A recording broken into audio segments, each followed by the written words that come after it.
Yo, selamat siang. Salam sejahtera bagi kita semua. Pertama-tama terima kasih banyak atas waktu dan kesempatannya kepada saya untuk mempresentasikan studi tentang mengenai dampak ke FTA terhadap sektor bisnis di Indonesia. Sebelum detail lebih lanjut tentang studi ini, perlu diinformasikan bahwa studi ini adalah sebenarnya kerjasama antara ADB dengan Regionomika atau KPPOD. Nah, waktu tahun 2011 ADB meminta Regionomika dan CSIS untuk melakukan studi ini. Jadi surveinya sendiri yang mengkondak itu adalah Regionomika, KPPOD. Nah, studi ini di tahun 2011 dimulai bulan Februari hingga bulan Mei. Studinya sendiri selesai baru bulan Oktober karena proses panjang surveinya yang penerimaan responden yang agak susah, jadi agak molor. Nah, seharusnya studi ini setelah studinya selesai, seharusnya ada semacam diseminasi dari hasil studi ini. Namun entah kenapa sehingga hari ini studi ini diseminasinya tidak dilakukan. Studinya sendiri sudah selesai, tapi diseminasinya tidak dilakukan. Seharusnya juga studi ini seperti studi-studi sejenis yang dilakukan di berbagai negara, itu juga harusnya ada setidaknya working papernya di websitenya ADB. Tapi hingga saat ini juga tidak ada working papernya. Jadi karena itu mungkin ADB-nya sendiri tidak, karena menurut saya sayang studi ini kalau tidak didiseminasi, bukan berarti bahwa studi ini baik atau buruk, tapi setidaknya ini adalah bagi saya kenapa saya memberanikan diri untuk mencoba memaparkan hasil studinya, setidaknya buat bahan diskusi kita dan sharing kita bagaimana sih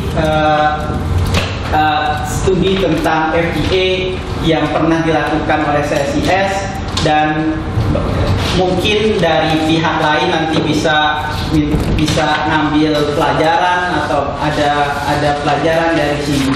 Jadi itu dulu yang saya harus beritahukan, bahwa kreditnya sebenarnya diberikan kepada Regionomika, ADB, dan CSIS, bukan CSIS sendiri atau saya sendiri. Di CSIS sendiri, studi ini analisisnya dilakukan oleh saya dan Pak Raymond. Sedangkan tadi seperti saya bilang bahwa kondaknya dilakukan surveinya oleh Regionomika. Berapa hal yang akan saya kemukakan dalam presentasi saya terbagi sebagai berikut, 3 besar. Pertama, apa latar belakang dari studi ini, bagaimana metodologi yang digunakan, sampling framework yang digunakan, lalu apa saja temuannya, dan berapa rekomendasi yang mungkin bisa dimanfaatkan atau berguna untuk yang berkaitan dengan FTA. Studi ini dilatar belakangi oleh terjadinya peningkatan kerjasama FTA di Indonesia, di Asia dan juga di Indonesia. Nah, di Indonesia sendiri FTA itu dalam 1 dekade terakhir itu meningkat dari tadinya hanya 2 FTA, lalu menjadi tahun 2010 itu menjadi 9 kali lipatnya.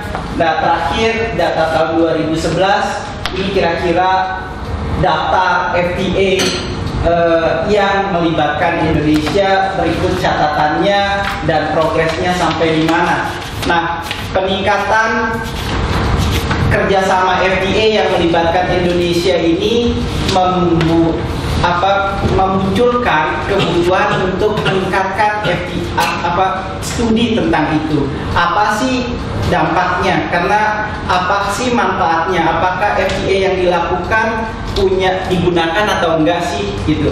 Nah, dan kebutuhan itu semakin meningkat setelah pelaksanaan ACFTA tahun 2010, dan karena di sisi lain juga ada suara-suara dari berbagai pihak bahwa selama ini FTA yang ada itu hanya menguntungkan perusahaan atau hanya menguntungkan negara lain di luar Indonesia, atau kalaupun menguntungkan Indonesia, kebanyakan yang memanfaatkan di Indonesia adalah perusahaan asing.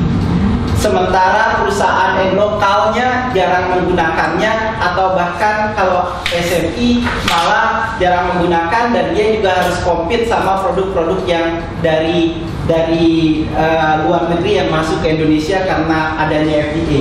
Itu latar belakang kenapa studi ini dilakukan. Ada beberapa hal yang mau dicoba dijawab dalam studi ini. Studi ini sebenarnya hampir sama dengan studi-studi yang dilakukan di berbagai negara, nanti saya jelaskan. Tapi hal yang ingin coba ditanya di sini adalah apakah perusahaan itu menggunakan nggak sih fasilitas preferensi tarif dalam FTA itu? Kalau menggunakan, kenapa? Kalau nggak menggunakan, kenapa juga? Jadi dia mau tahu faktor yang mendorong perusahaan untuk menggunakan FTA dan faktor apa yang menghambat perusahaan kenapa dia tidak menggunakan FTA preferential tarif itu. Itu yang pertama. Yang kedua, dia juga mau lihat apa sih technological capability sama faktor-faktor yang bisa meningkatkan competitiveness dari perusahaan-perusahaan yang ada di Indonesia, baik lokal ataupun asing. Dan yang terakhir yang coba dia mau jawab adalah policy atau institutional framework seperti apa yang dibutuhkan untuk meningkatkan penggunaan FTA, karena kan pada akhirnya ngapain sign FTA kalau nggak digunakan. Dan yang terakhir, bagaimana build Indonesia competitiveness. Selain itu, karena di masa depan FTA juga diperkirakan masih akan terus terjadi, menjadi hal yang penting kalau Indonesia buat prioritas.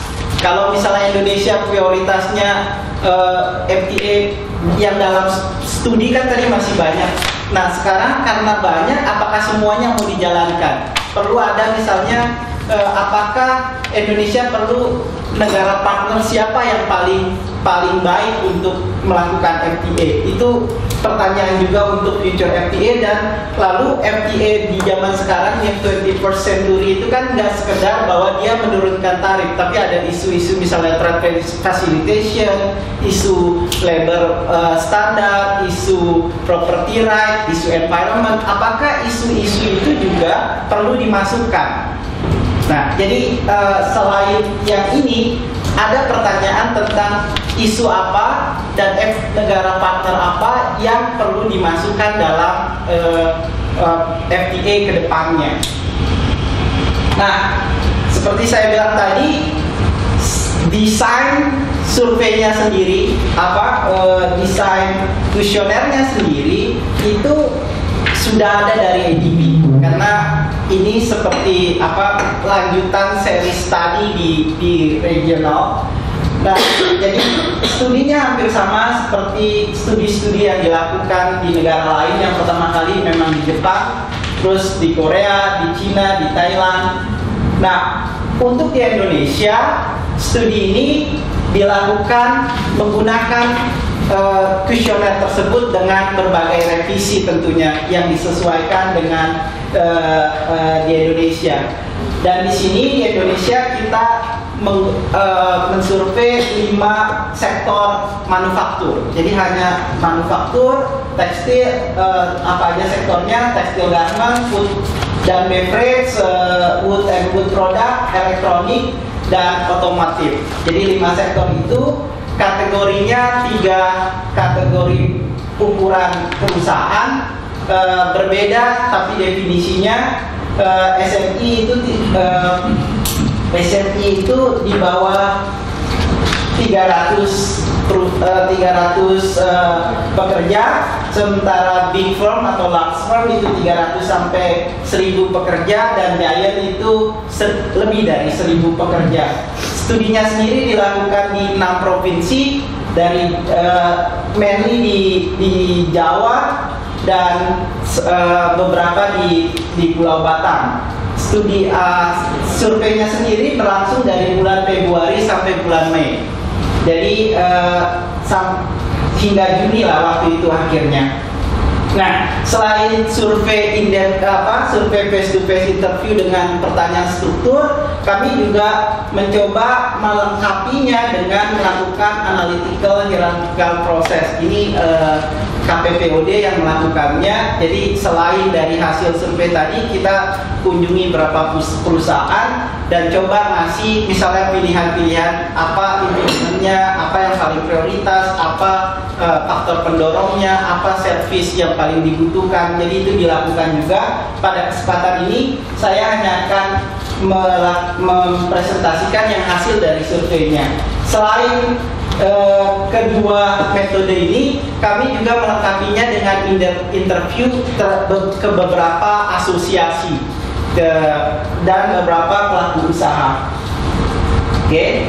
Nah, di awalnya target dari perusahaannya adalah 170 atau 171 perusahaan. Ini sampling frame-nya dibuat berdasarkan weighted dari setiap sektornya, wilayah sama ukurannya. Datanya sendiri dari berbagai macam direktori. Yang pertama, Indonesia Export Import Trade and Business Directory dari BPS, terus Department of Trade Directory, terus dari Sektoral Asosiasi Directory. Jadi itu. Cuman yang terpenting di sini adalah kita tidak mementingkan bahwa tujuannya mencari berapa sih sebenarnya utilization rate dari perusahaan yang menggunakan FTA. Jadi tujuan utamanya tidak itu gitu. Kita lebih tertarik mencari apa sih penyebab orang menggunakan dan apa orang tidak menggunakan, bagaimana persepsi mereka terhadap ROO dan segala macamnya.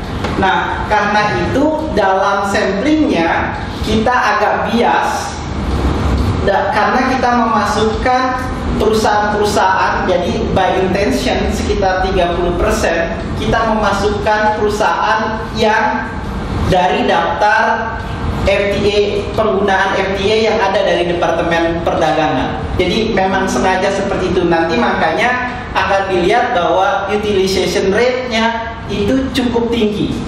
Jadi salah satu nanti penyebab faktor hasil utilization rate di Indonesia di studi ini cukup tinggi karena kita memang sengaja 30% memasukkan perusahaan yang telah memanfaatkannya.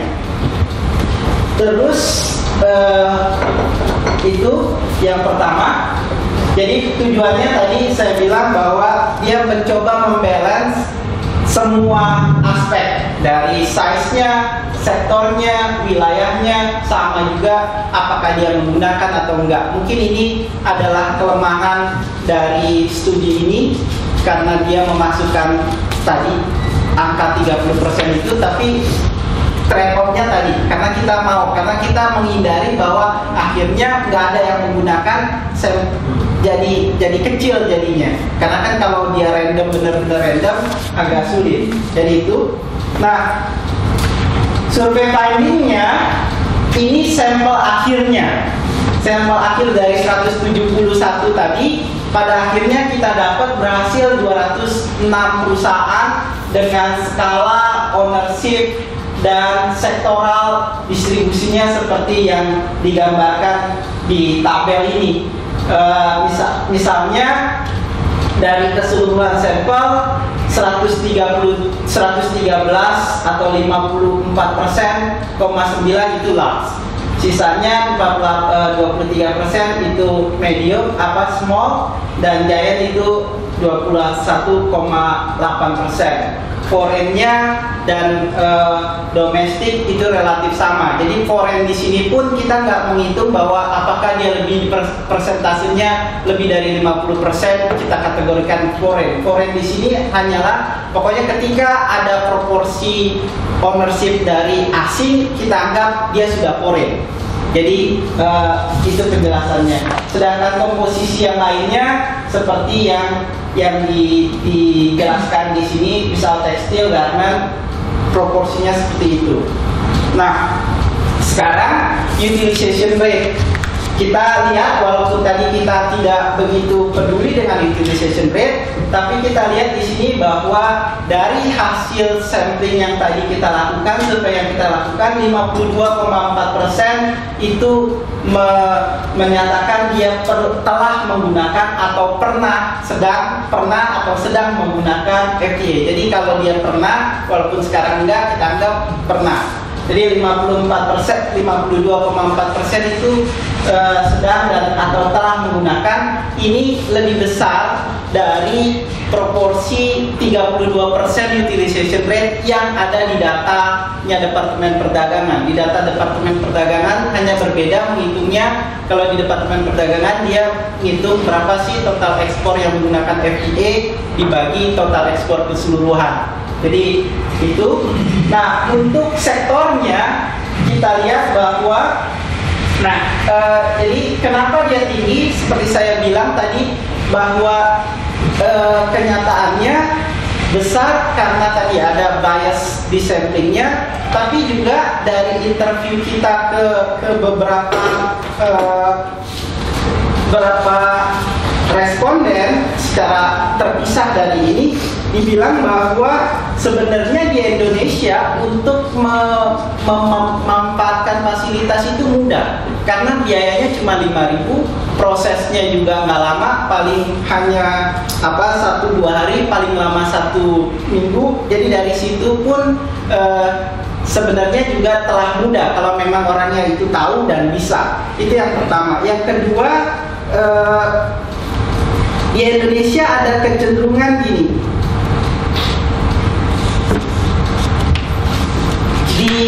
Di customnya, ketika orang misal mau ekspor ke Jepang, dia secara otomatis yang dikasih formnya itu ya form FTA ke Jepang. Jadi ada beberapa di daerah tertentu ada seperti itu. Jadi misalnya di Bali atau di beberapa daerah di Semarang misalnya, ketika dia mau ekspor ke Korea, ya udah form FTA Korea yang dikasih. Jadi dia nggak bisa milih misalnya apakah dia mau MFN atau enggak. Jadi itu pun juga membuat salah satu faktor yang mungkin mengakibatkan utilization rate-nya itu tinggi karena secara langsung customnya udah mengarahkan.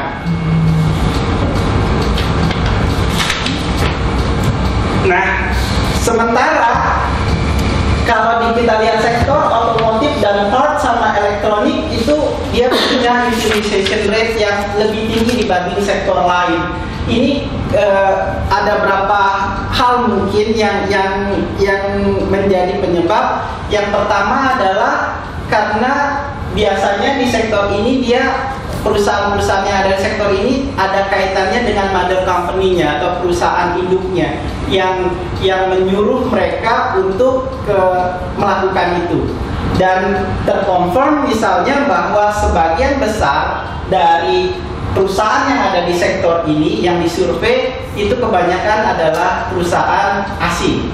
Jadi dia punya afiliasi dengan asing, karena itu dia besar. Itu yang pertama. Yang kedua, kenapa misalnya otomotif atau tekstil, wood and beverage tadi kenapa relatif lebih rendah dibanding sektor ini? Karena misalnya di tekstil berbeda. Kalau di sini dia ada two-way trade. Maksudnya karena dia part, dia berkali-kali kan bolak-balik. Sedangkan di tekstil dan di sektor yang lain dia hanya one way trade. Jadi dia hanya sekali nggak balik lagi ke Indonesia. Jadi nggak begitu punya insentif untuk mementingkan preferensi tarif ini atau manfaat dari itu.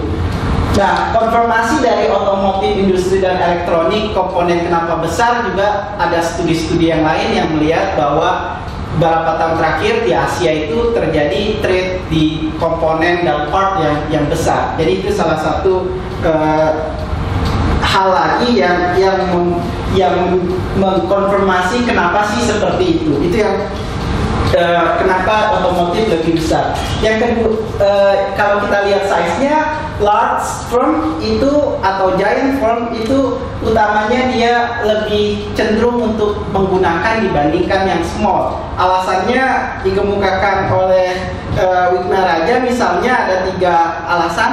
Pertama, karena gain-nya besar, karena dia biasa ekspornya besar, gain dari pemanfaatan tarif jadi besar, jadi dia lebih punya insentif itu. Yang kedua, dia punya capacity untuk melengkapi prosedur atau proses supaya dia dapat preferential tarif. Yang terakhir, ya kebanyakan ini adalah punya subsidiary, karena itu yang beroperasi di berbagai negara dan memanfaatkan berbagai FTA yang ada. Karena itu manfaat dari preferential tarif ini penting bagi mereka. Itu di utilization rate-nya. Kalau ranking penggunaannya, sejauh ini yang paling banyak digunakan adalah IJPA, AFTA, dan ASEAN China. Sementara yang lainnya itu relatif kecil, terutama untuk ANZ atau Australia, ASEAN Australia, New Zealand, FTA itu relatif kecil karena memang itu baru tahun 2010 atau itu pun berlakunya. Jadi dia baru, tapi kalau kita melihat tren bahwa plan to use-nya di masa depan kira-kira dia juga akan tinggi karena orang yang atau perusahaan yang mencoba untuk memanfaatkannya atau berencana untuk memanfaatkannya ke depan itu relatif banyak juga. Itu apa? Jadi kalau yang besar itu Mas, neither, jadi dia tidak menggunakan. Yang paling bawah itu tidak menggunakan sama sekali. Yang kedua, yang orange itu menggunakan, dan yang agak pink itu dia plan to use. Sekarang udah menggunakan tapi dia plan to use. Okay. Nah, sekarang tentang pertanyaannya, lalu sekarang apa sih manfaatnya atau apa sih dampak negatifnya dari FTA atau cost dan benefit dari FTA? Kalau kita lihat bahwa di Indonesia baik perusahaan-perusahaan yang menggunakan ataupun yang nggak menggunakan itu punya persepsi. Ini karena ini kan persepsi. Dia punya 2 persepsi. Dia memandang bahwa FTA itu ya punya dampak positif, ya punya dampak negatif. Jadi nggak semua dia bilang cuma positif doang atau negatif doang. Jadi dua-duanya punya itu. Manfaat apa yang paling besar yang dirasakan adalah market access sama kemudahan dari inputnya yang dia dapat. Itu sebagai manfaat positifnya. Sementara dampak negatifnya adalah itu karena excessive documentation yang membuat dia sulit untuk mengekspor atau memanfaatkan FTA. Itu sama meningkatnya kompetisi dari impor produk dan adanya inward investment. Nah, menariknya adalah ini, di tiap firm itu ukuran itu berbeda-beda persepsinya. Kalau dampak benefitnya bagi perusahaan kecil, FTA itu bukan market access bagi dia, tapi lebih ke arah adanya trade facilitation. Itu yang menurut dia paling mempunyai manfaat bagi dia. Sementara untuk large dan firm itu karena low tarif sama dia mudah mendapatkan input. Sementara yang excessive export documentation itu sangat dirasakan itu oleh perusahaan-perusahaan small, kecil. Okay. Nah, Sementara apa yang membuat atau mendorong si perusahaan menggunakan FTA itu kebanyakan karena strateginya sendiri atau demand dari foreign buyer-nya. Menariknya untuk perusahaan, untuk saya juga di sini misalnya sharing, selain di industri ini sebenarnya kami juga melakukan wawancara terhadap asosiasi batubara. Nah, bagi mereka pemanfaatan FTA itu bukan mau mereka, tapi mereka memanfaatkan FTA lebih didorong karena bayarnya minta. Jadi kalau misalnya proses produksinya hanya raw material, itu dia memanfaatkan karena bayarnya yang minta, bukan karena dianya. Karena bagi dia mungkin manfaatnya dari penurunan tarif itu nggak besar dalam meningkatkan ekspor dia. Nah, berikutnya untuk orang-orang atau perusahaan yang tidak memanfaatkan FTA, pertanyaannya lalu kenapa atau apa sih penyebabnya? Sebagian besar ternyata karena ketidaktahuan atau lack of information dari mereka terhadap FTA. Itu semua berlaku di semua sektor dan semua size.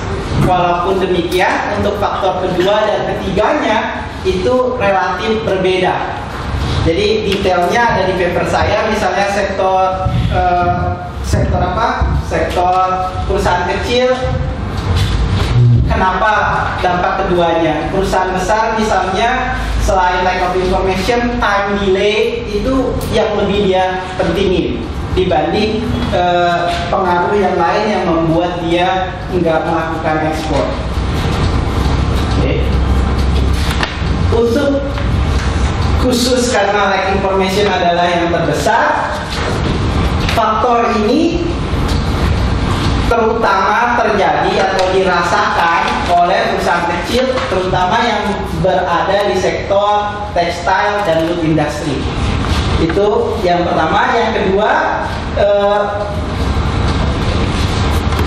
baik yang non-user yang belum pernah menggunakan dan dia juga nggak mau menggunakan nantinya, ataupun non-user sekarang tapi dia plan untuk menggunakan, menganggap bahwa ini lack of information adalah hal yang paling utama yang membuat kenapa mereka nggak menggunakan. Nanti temuan menarik lainnya adalah ada kaitannya dengan ini juga. Oke. Nah, sekarang kita beralih ke rule of origin. Kenapa kita bahas rule of origin? Karena FTA yang banyak itu bisa menyebabkan ROO-nya berbeda, aturan ROO berbeda, dan itu bisa mengakibatkan spaghetti atau needle ball effect. Nah, di sini pertanyaannya adalah apakah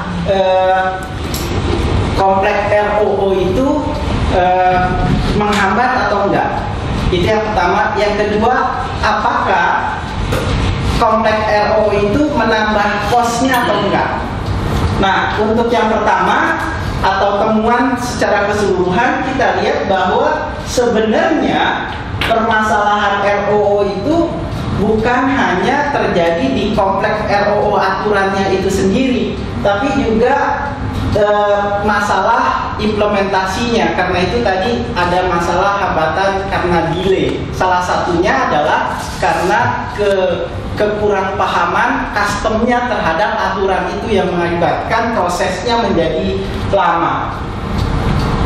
Dan yang berikutnya adalah kompleks ROO itu lebih dirasakan menghambat untuk sektor, lagi-lagi tekstil sektor, terutama yang large dan giant.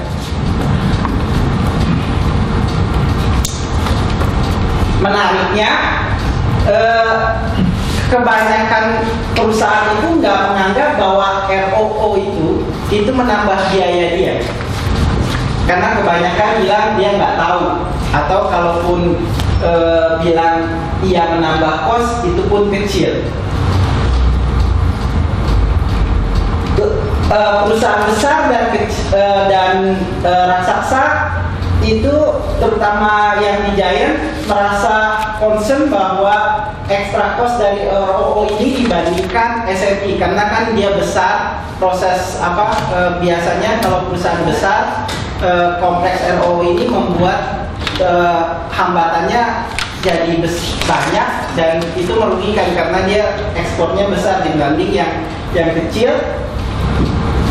Nah, ketika ada pilihan kedepannya metode apa yang dalam pemanfaatan ROO, kebanyakan firm itu lebih senang menggunakan ROO elektronik atau self declare atau sertifikat. Di Indonesia itu kebanyakan yang masih manual dan harus datang ke customnya, belum ada atau hanya mungkin di Jakarta atau di Surabaya yang sudah menggunakan ini. Terus tentang awareness dari adanya FDA atau provision dari FDA. Secara keseluruhan hanya sedikit perusahaan yang secara detail memahami atau meneliti tentang aturan yang ada di FDA. Dan secara umum perusahaan besar, terutama yang ada di otomotif dan elektronik, dia itu lebih punya better awareness dibandingkan perusahaan SME atau di sektor lain. Karena ya tadi, karena karakter firm yang disampelnya seperti itu. Karena dia manfaat bagi dia lebih punya insentif sebenarnya. Jadi ada hubungan, misalnya kenapa tadi nggak banyak menggunakan, ya karena dia nggak aware. Kenapa dia nggak aware? Kebanyakan karena dia lack of information. Jadi ada hubungannya, kaitan yang erat antara lack of informasi yang ada, awareness dia, sama apakah dia menggunakan atau enggak. Makin dia punya informasi, makin aware dia makin menggunakan. Bedanya lack of information sama awareness? Lebih dianggap kalau lack information itu kenapa dia yang dia ini. Kalau awareness itu apakah dia memahami, membaca detail aturan-aturannya. Jadi kebanyakan misalnya di sini awareness hanya sedikit orang atau sedikit perusahaan yang punya pemahaman lengkap tentang itu, detail tentang itu. Artinya dia baca, dia tahu aturannya. Kebanyakan ya hanya ngerti sebagian gitu. Kalaupun dia menggunakan, ya dia menggunakannya karena ngerti sebagian aja. Dan yang sebagian besar ya dia nggak tahu sama sekali. Terus ini responnya terhadap FDA, yang merespon apakah dia akan merubah strategi kalau ada FDA ke depan atau dia memanfaatkan. Lagi-lagi yang paling besar adalah large dan giant firm yang ada di elektronik dan otomotif. Sementara di sini juga jelas bahwa makin aware dia terhadap FDA, semakin dia juga akan merubah strategi untuk menyesuaikan terhadap FDA yang ada. Nah, selanjutnya dukungan policy apa atau demand service seperti apa yang sebaiknya disediakan oleh pemerintah. Sebelum di sini ada pertanyaan, dari mana sih institusi apa yang bagi mereka kalau mereka memanfaatkan FDA yang mereka gunakan. Sebagian besar mereka mendapatkan informasi atau meminta informasi atau itu dari pemerintah. Terutamanya adalah Ministry Kementerian Perdagangan. Jadi itu yang menjadi rujukan pertama kali bagi banyak perusahaan kalau dia mau mencari informasi atau support tentang FDA. Nah, berkaitan dengan tadi impediment atau hambatannya, sebagian besar di sini bilang bahwa apa sih yang mereka butuhkan adalah more information dari implikasi FDA itu. Jadi mereka, kebanyakan perusahaan itu butuh itu. Jadi bagaimana, apa dampaknya, bagaimana aturannya, bagaimana mereka bisa memanfaatkan, itu yang mereka pentingkan. Jadi ini ada kaitan dengan tadi kenapa dia tidak menggunakan atau hambatannya. Terakhir tentang future FTA dan new issue, dilihat bahwa ini kami hanya menanyakan karena yang masih ongoing dan sudah lama itu tentang FTA dengan US sama FTA dengan EU. Sebagian besar memandang bahwa dua negara ini merupakan, kita tidak meneliti negara yang lain, partner yang lain, kita hanya menanyakan apakah dua negara ini perlu untuk dilanjutkan atau enggak FTA-nya, penting atau enggak untuk mereka. Nah, di sini semua memandang bahwa sebagian besar perusahaan memandang bahwa FTA dan dengan US dan EU itu penting buat bisnisnya. Menariknya adalah yang bilang paling besar, paling banyak untuk ini bagi mereka penting adalah sektor tekstil, wood, dan food sektor. Jadi kalau kita membandingkan kenapa sih di sektor ini tadinya rendah, mungkin aja ada kaitannya karena di sektor ini traditional marketnya itu bukan di Asia, yang Indonesia udah banyak. Sebagian besar misalnya tekstil atau wood itu dia ke US atau ke EU. Karena itu dia low penggunaan utilization-nya. Jadi bagi mereka lebih mendorong ini gitu. Sedangkan otomotif dan elektronik kan memang sebagian besar di Asia. Jadi selain masalah lack of information, ada juga kenapa orang nggak memanfaatkan atau perusahaan ini, sektor ini nggak memanfaatkan karena memang pasarnya bukan di situ. Itu perkiraan kami kenapa demikian.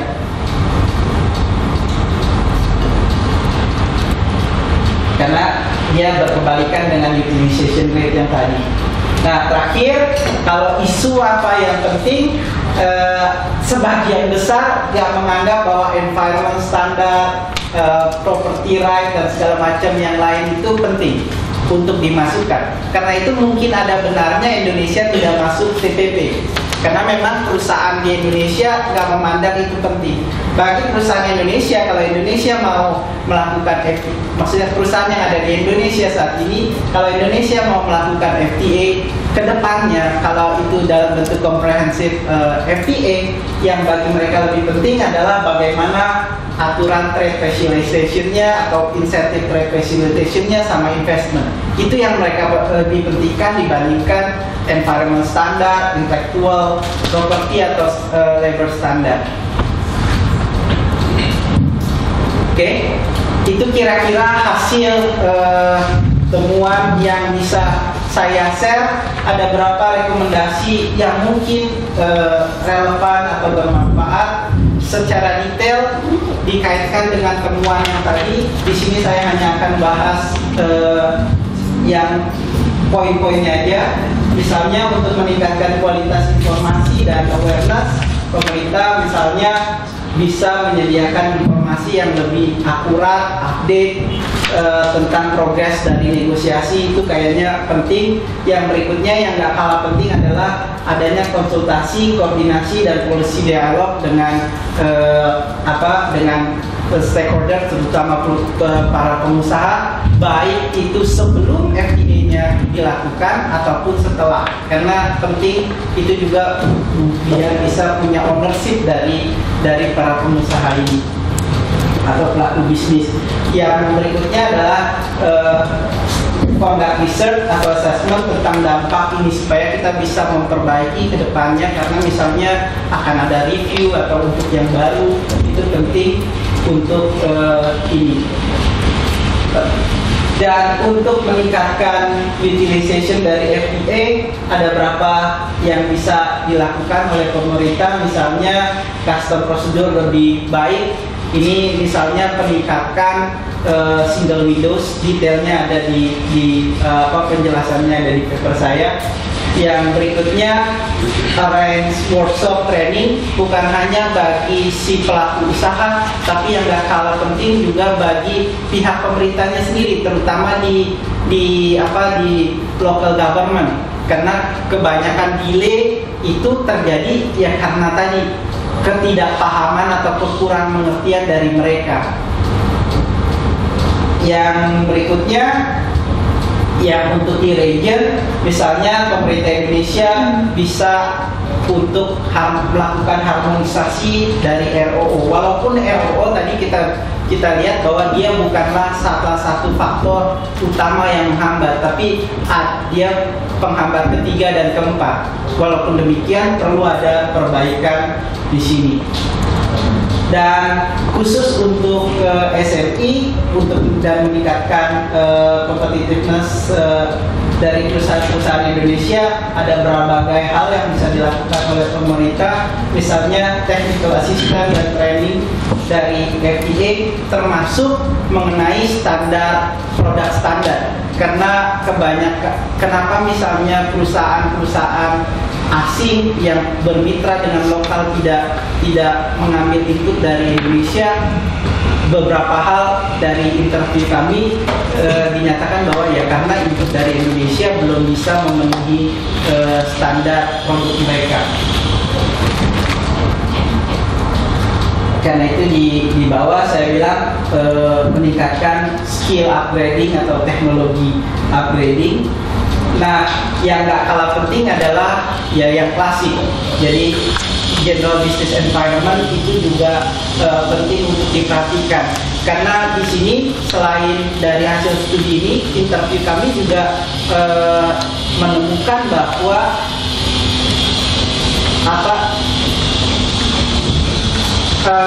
penolakan dari para pengusaha atau pelaku usaha terhadap FDA, pelaksanaan FDA yang ada itu sebenarnya bukan karena mereka takut bersaing.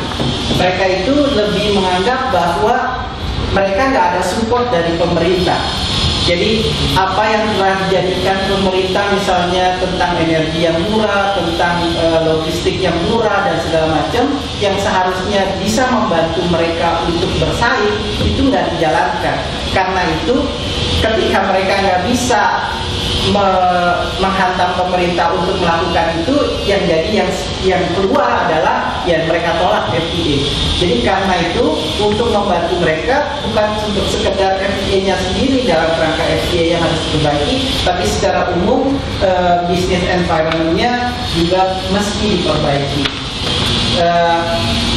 Terakhir ini untuk future FDA yang dibilang tadi, FDA untuk US dan EU itu sebaiknya memang dipercepat karena itu sangat dibutuhkan bagi pelaku usaha terutama di sektor tekstil dan wood. Terakhir pemerintah lebih memprioritaskan trade facilitation investment dan competition law dibandingkan yang lainnya. Karena kalau dimasukkan banyak, kita juga nggak bisa menjalaninya. Terima kasih, kira-kira itu yang bisa saya sampaikan. Lebih kurangnya saya mohon maaf. Semoga sharing ini bisa bermanfaat bagi teman-teman.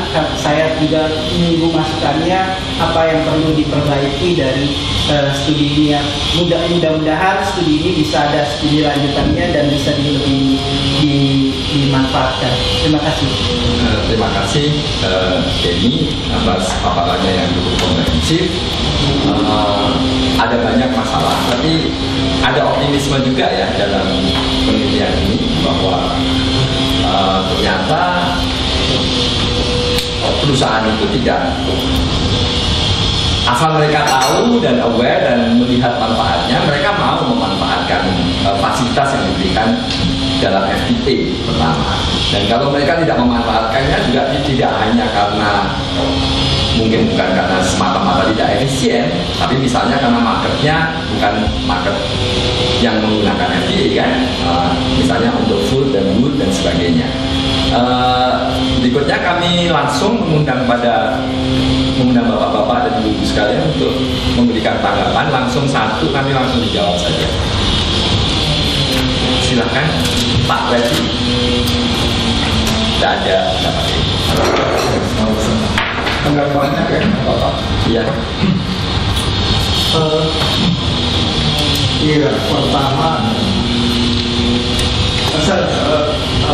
saya menarik melihat yang jarang atau nggak ada yang dilihat sisi pengusaha. Jadi saya orang trade, banyak orang trade, itu melihat dari kebijakan dari pengusaha sendiri jarang dilihat. Nah, ini penting. Jadi kenapa? Dalam suatu perundingan internasional yang berunding itu pemerintah, yang mengerjakan adalah pengusaha. Nah, ini ada gap antara apa namanya yang bagaimana sikap pemerintah perunding negosiator. Ya, dia harus hati-hati kalau ketika dia berunding, dia posisinya kadang-kadang itu sendirian. Sendirian itu dalam arti kata bahwa dia nggak bisa telepon apa namanya ke Jakarta. Kadang-kadang ada selisih waktu, di sana malam, di sini siang gitu ya. Kalau kita berunding di Jenewa, lalu menghubungi orang pejabat penting mana bisa. Tapi ada juga yang apa namanya yang kasih tahu saya trade negosiator dari Amerika yang tahu kan kamu bukannya menteri itu mana tahu apa detail itu mana dia tahu kebanyakan. Jadi kita tahu tapi negosiator juga harus pandai-pandai, terutama dia di sana itu sendiri akhirnya mengambil keputusan buka ini kasih itu. Di situ kita juga harus hati-hati jangan sampai pulang dilebihin orang. Goblok tuh, kenapa dikasih? Kan belum siap nih. Jadi negosiator juga tuh milih-milih juga gitu ya, yang aman buat dia juga. Itu harus dilihat posisi dari pola. Nah, pengusaha. Jadi pengusaha ini boleh dibilang tidak ikut, tidak terlibat atau jarang sekali terlibat. Sebenarnya simpulannya juga. Pertama adalah kalau di WTO itu datang ke Jenewa, seorang pengusaha itu dia akan bertanya-tanya. Kalau dia kirim orang, dia datang ke sana, berapa puluh US dollar dia habis. Saya dapat apa? Setelah pulang dari sini, uang yang saya keluarkan itu balik enggak? Wah, apa saya keluarkan uang begitu banyak? Itu jadi dulu itu hampir nggak pernah ada pengusaha yang ikut dalam perundingan. Padahal kalau negara-negara maju, Amerika, Eropa, Jepang, pengusahanya itu ramai di mata orang. Mereka itu yang backing dari belakang. Jadi itu perbedaan. Berikutnya adalah sikap daripada pengusaha di kita terutama. Jadi pengalaman saya puluhan tahun dengan pengusaha itu, mereka itu praktikal. Artinya praktikal itu, saya juga, kita ada proyek bersama di Jakarta.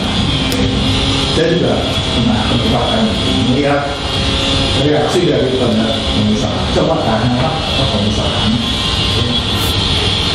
Ya meskipun saya juga nggak mengharapkan banyak gitu.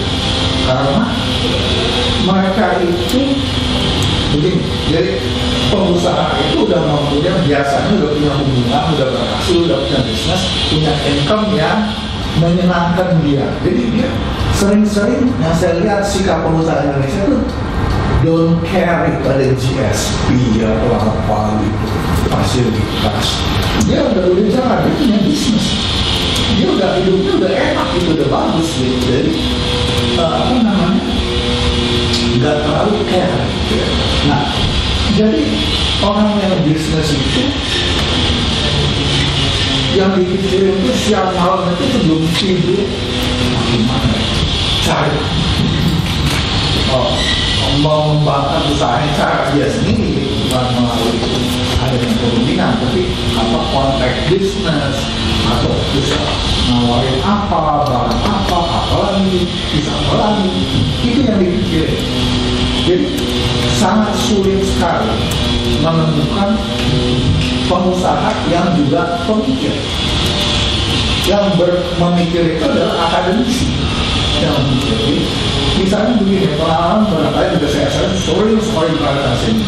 Ketika kita minta pengusaha jadi pembicara yang bisa ngomong, yang secara kritis, yang mengetahui tentang persoalan pasti. Kalau kita dia ngomong, mau ngomong, nggak ada isinya lah. Jadi apa namanya? Nah itu sih. Jadi waktu kita di FTA juga saya bilang, FTA itu juga apa namanya sampai berlarut-larut kan FTA itu aktif dengan mengajukan apa namanya request banyak. Masalahnya ketika kita balik request ke dia, nggak ada kita ketemu. Makanya saya bilang dulu kepada ini, coba kita lihat juga, tanya ada nggak? Mereka nggak mikirin itu. Kalau di negara lain, pengusahaanya itu ketika dia melakukan bisnis, dia menemukan hambatan, dia datang coba tolong diperjuangkan supaya lain kali kita bisa masuk ke negara ini, negara itu, jual barang ini, jual barang itu. Nah, kita itu enggak. Ketika ditanya pun dia diam gitu. Jadi ini pengalaman puluhan tahun yang nggak langsung dengan pengusaha, tapi bersinggungan dengan pengusaha itu. Terakhir saya terlibat ketika persiapan ke Kampung. Kebetulan dua-dua saya dampingi departemen Jakarta pada waktu itu, dan satunya ESDM.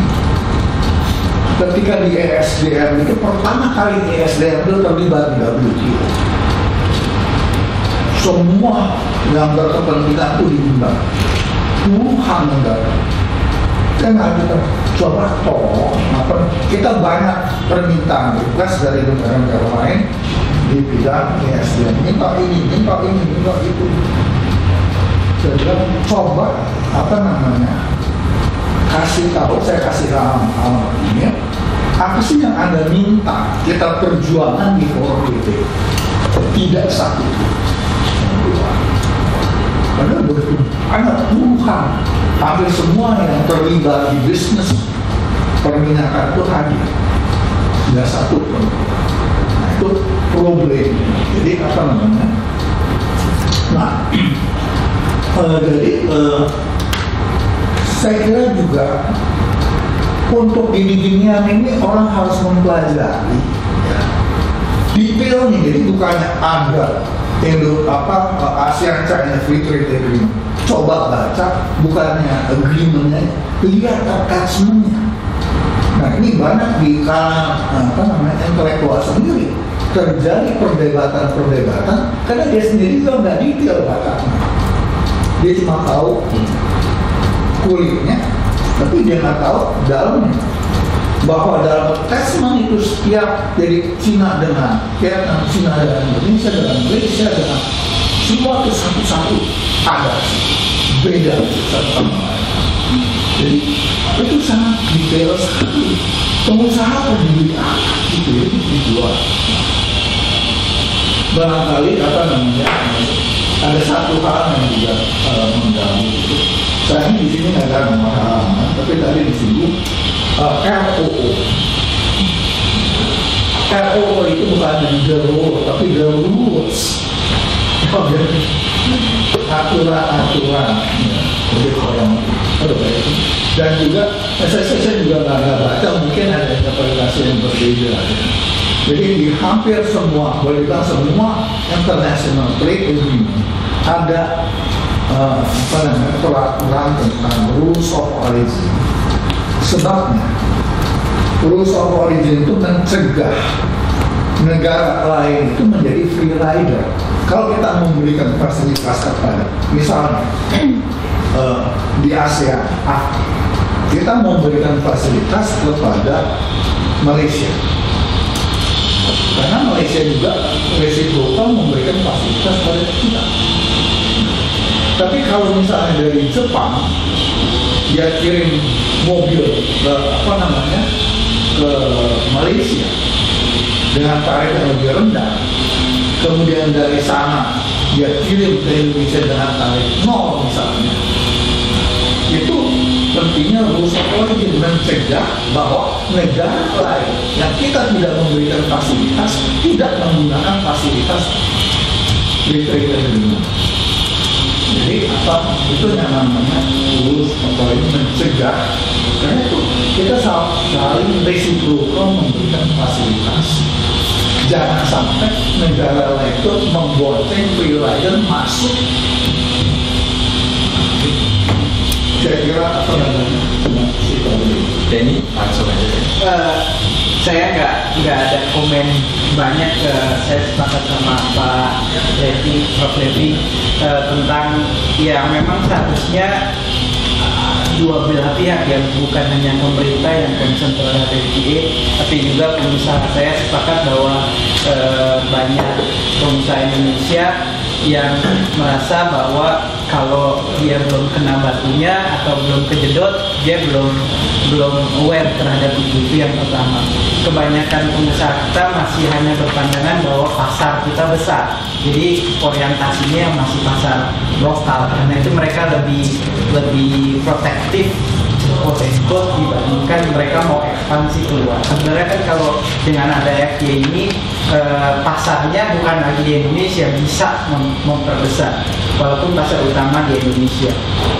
Yang pertama, yang tidak kalah pentingnya adalah yaitu tadi, ya perlu, kalau kayak gitu kan perlu ada lagi-lagi sosialisasi. Pertanyaannya adalah kalau FTA udah jalan sampai sekitar 20-an, ada yang udah ini, terus kalau masih banyak pengusaha yang nggak aware, terus apa masalahnya?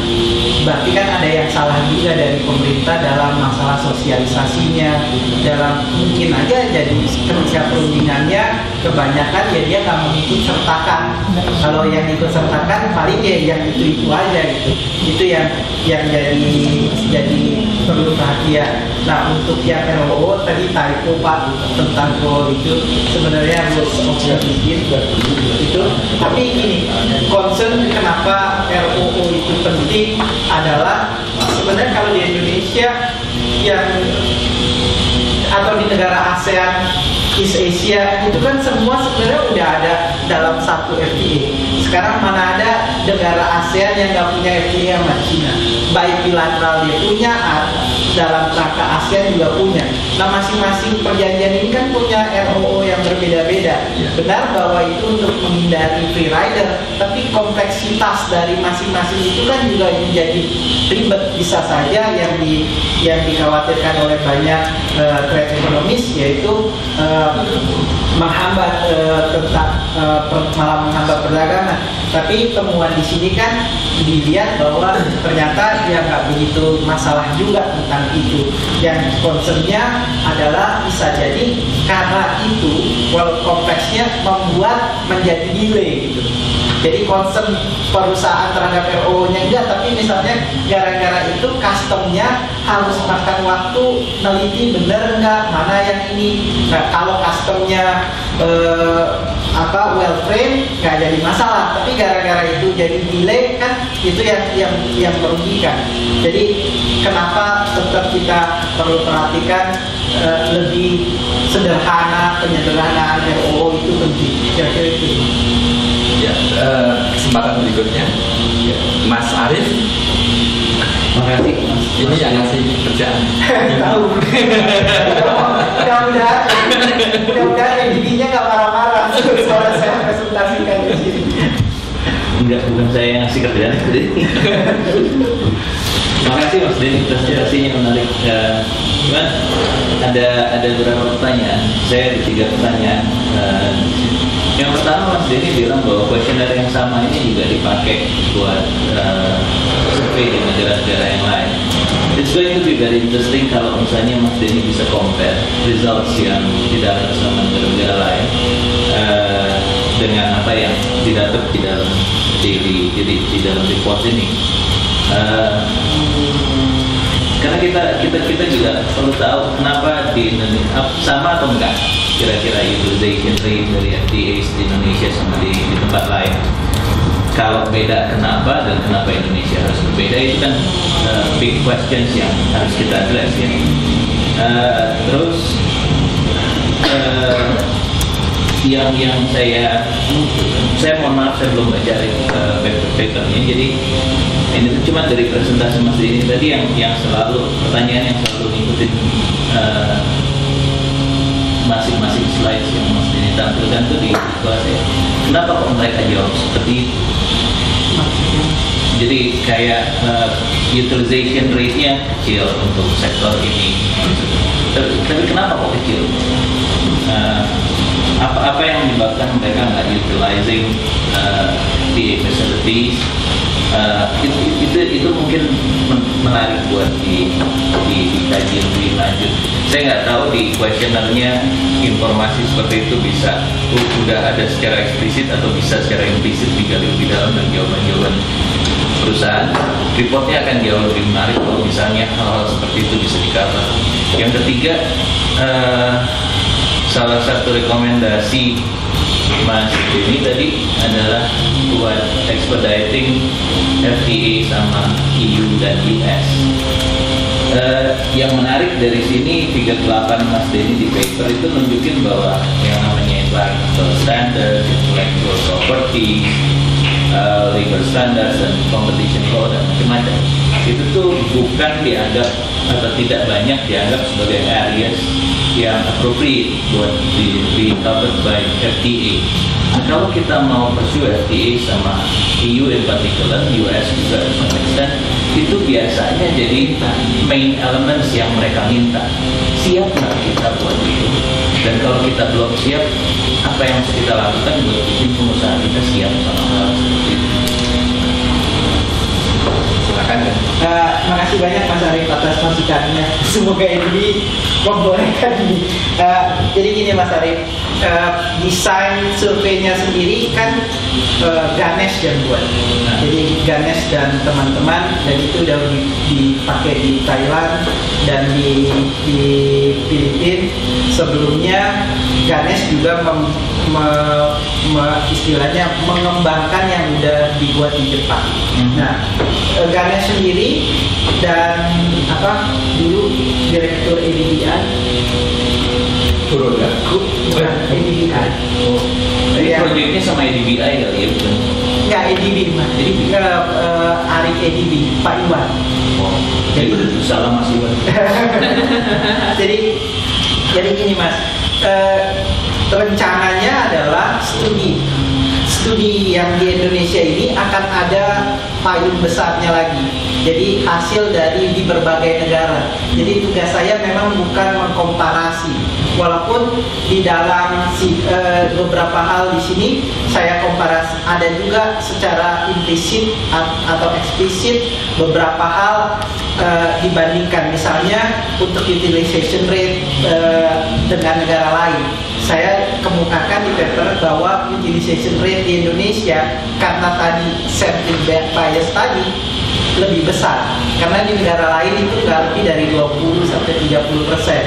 Di Indonesia kan tadi hasil ini adalah 50%. Jadi saya mengemukakan itu bahwa ini relatif besar. Tapi kenapa besar? Saya jelaskan. Karena memang sampling frame-nya tadi 30% aja udah dari yang utilization rate. Nah, kalau karakteristik antar sektornya, apakah font size-nya more or less sama Mas. Jadi kenapa perusahaan besar itu memang cenderung memanfaatkan, giant dan besar cenderung memanfaatkan karena dia punya network. Perusahaan di sektor otomotif dan elektronik cenderung lebih memanfaatkan dibandingkan tekstil, karena tadi saya bilang bahwa dia hanya one way street aja, sedangkan yang di sektor otomotif dan elektronik dia two way. Jadi ada komparasi itu, alasannya juga hampir sama yang dikemukakan. Kita juga melakukan itu yang pertama. Nah, terus yang kedua tentang alasan utilization dari FTA facilities. Nah, yang di kuesionernya misalnya apakah mereka menggunakan, selain ada pertanyaan eksplisit, kami juga coba cross check misalnya tadi dengan sektornya, dengan apakah dia plan atau enggak, detailnya ada alasan kenapa yang saya bilang bahwa kecenderungan perusahaan besar lebih menggunakan, alasannya ya karena tadi ekspor dia besar, dia punya kapasiti yang lebih besar, dia punya dia biasanya berhubungan dengan dia adalah subsidiary dari perusahaan yang lebih besar lagi, karena itu FTA penting. Otomotif ya karena tadi dia lebih two way dan segala macam. Jadi alasan-alasan kenapa dimanfaatkan atau tidak dimanfaatkan ada dikemukakan di dalam detailnya dalam paper. Mudah-mudahan bisa menjawab yang itu. Nah, untuk yang FTA dengan EU dan US, saya sangat setuju sekali bahwa ya kalau kita mau FTA dengan EU dan US pasti standar-standar yang tadi dipenuhi. Nah, sayangnya di sini adalah nggak bisa meng-cross itu, karena pertanyaannya adalah perlu nggak dilanjutkan atau enggak FTA dengan EU dan US, atau penting nggak bagi mereka. Sayangnya nggak bisa. Mungkin saya yang nggak cross step kali ya. Mungkin bisa di cross step. Apakah mereka sadar nggak kalau misalnya dengan EU dan US, kalau dia bilang penting, dia bilang nggak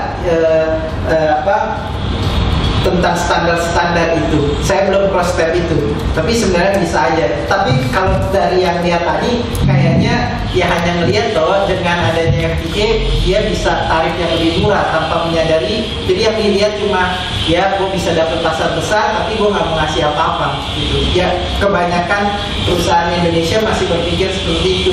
Dia mau gain, tapi dia nggak mau give something. Padahal dalam negosiasi kita dapat sesuatu, kita harus memberikan sesuatu. Itu yang sebenarnya perlu disadari sama para pelaku usaha ya. Ada lagi? Silakan. Kalau nggak saya tanya. Iya, susah-susah mas. Tunggu dari tadi. Tadi saya lihat ada jawaban bahwa tidak menambah cost ya. Dia pertanyaannya gini, apakah menambah cost atau enggak? Mungkin pertanyaannya ya, apakah menambah cost atau enggak? Tapi ada jawaban dia tidak tahu kan? Iya. Nah, sebagian besar itu nggak tahu mas. Akan menambah cost atau tidak? Dia tidak menyadari apakah itu signifikan nggak sih, important nggak sih penambahannya itu. Tapi kebanyakan nganggap bahwa dia nggak tahu satu. Tapi kalaupun menganggap bahwa dia menambah cost, itu cuma sedikit perusahaan. Jadi mungkin lebih nggak concern kali karena itu. Karena tadi saya jelaskan bahwa proses ROO di Indonesia sebenarnya, bukan proses ROO, proses pengurusan SKA di Indonesia sebenarnya dalam praktek kenyataannya itu mudah. Karena apa? Karena tadi biayanya murah, waktunya sebenarnya cepat. Delay mungkin ada delay dari sananya, tapi dari sisi perusahaannya sendiri itu nggak banyak, nggak bermasalah. Dan yang menariknya di Indonesia biasanya itu terutama untuk perusahaan kecil, kalaupun dia ekspor bukan dia yang ngurusin, ada perusahaan ekspedisi yang ngurusin itu. Jadi bagi mereka nggak masalah itu. Itu juga karakteristik dari pengurusan itu. Selain kalau wawancara kami sih bilangnya ya pokoknya dia terima itu, custom biasanya setuju aja. Jadi dari situ sebenarnya nggak begitu masalah ya, bukan menghambat. Karena itu mungkin dia bilang bahwa, atau kebanyakan yang disurvei bilang nggak masalah. Jadi yang utama itu adalah benefit per unit ekspor. Jadi makin besar dia mengekspor, makin besar Dia lebih punya insentif. lebih punya insentif. Jadi bukan dari cost-nya. Bukan. Nggak di cross dengan size. Kalau di cross dengan size tadi. Iya sama. Nggak, kalau yang cost-nya Yang kos sama. Pendapatnya sama. Pendapatnya sama. Tapi yang lebih concern terhadap bahwa ROO itu nambah kos itu adalah perusahaan besar. perusahaan besar. Ya karena dia nganggap kan karena itu menjadi lama, idenya itu kan merugikan dia. Kalau perusahaan kecil kan gampang, sederhana pengurusan ROO-nya. Walaupun kapasitas dia nggak ada kan. Tapi menurut dia kalaupun itu kan nggak menambah biayanya kan. Oke.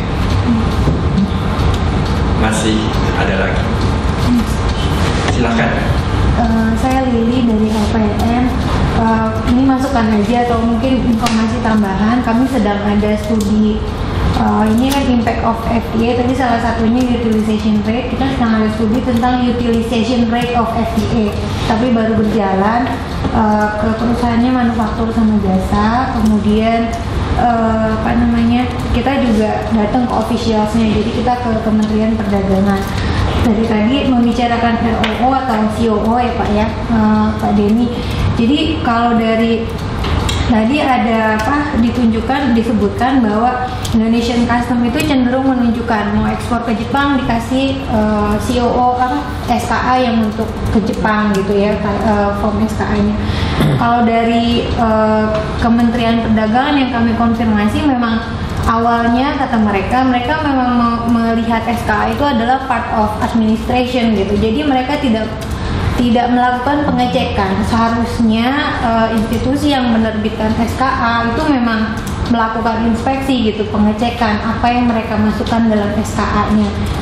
Itu harusnya dicek, baru kemudian SKA-nya bisa terbit, kemudian jadi dia eligible tidak menggunakan preferential atau non preferential. Harusnya seperti itu idealnya gitu.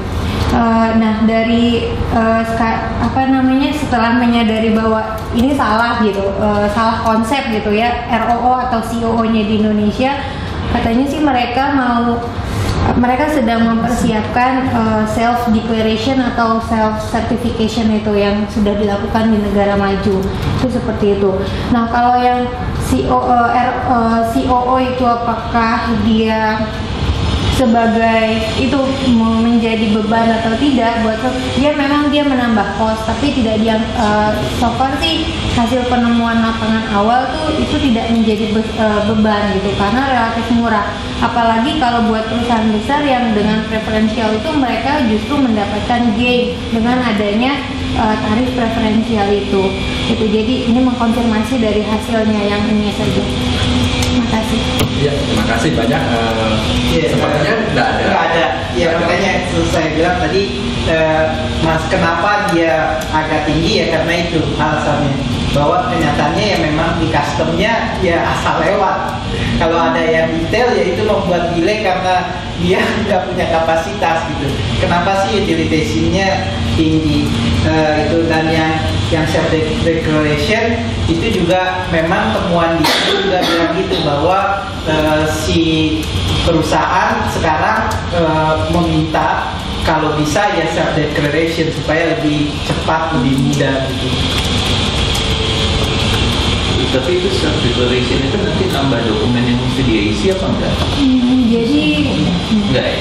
Enggak, dia cuma hampir sama aja sih sebenarnya. Cuman prosesnya lebih cepat aja karena online dan dia sendiri gitu. Kalau itu kan dia harus ngisi form, nganterin, dicek lagi. Ada ininya nggak seperti di perdagangan kan ada jalur hijau, jadi untuk perusahaan-perusahaan yang sudah ada begitu kan yang sama kan ya? Iya, cuman kalau karena kan gini, beda di Jakarta atau Surabaya dengan di daerah lain. Itu yang di daerah lain kapasitasnya ya udah karena dia nggak punya ini, kadang-kadang misalnya penelitian Departemen Perdagangan sendiri itu menemukan gini, dia terhambat karena yang tanda tangannya lagi keluar atau proses pergantian kepala pimpinannya itu belum ada, jadi nggak ada yang tanda tangan. Jadi lebih ke arah itu dibandingkan bahwa yang tadi bahwa kompleksitas ROO-nya itu bermasalah karena emang nggak dilihat.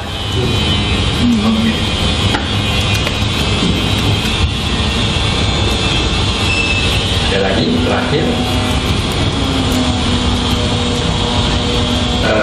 Saya rasa sudah puas semua dengan apa yang disampaikan oleh Benny.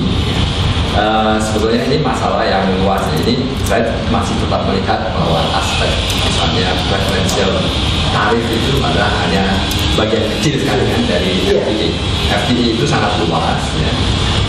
Misalnya pengiriman tenaga kerja ke Jepang, bagaimana utilisasinya? Kita tidak, pastinya ada, dan masih banyak lagi. Kalau orang ditanya apakah FTA ini membawa benefit besar atau kecil berapa, orang juga tidak bisa menjawab. Ya. Jadi mungkin CSIS akan melakukan studi ini ya, dalam waktu dekat akan melakukan studi, berusaha melihat dampak dari FTA dalam arti yang lebih luas ya. Dan ini penting karena kita rajin melakukan sesuatu, tapi evaluasi tidak hanya dalam bidang ini, dalam bidang apa saja evaluasi selalu jarang dilakukan. Baik, terima kasih kepada Benny, kepada FKP yang telah mengorganisir acara ini, dan ini sudah berlangsung cukup lama. Satu-satunya, bukan satu-satunya, forum diskusi yang cukup rutin terjadi. Minggu depan ada topik yang seksi juga, yaitu tentang apakah ASEAN siap melakukan liberalisasi jasa-jasa, dan akan disampaikan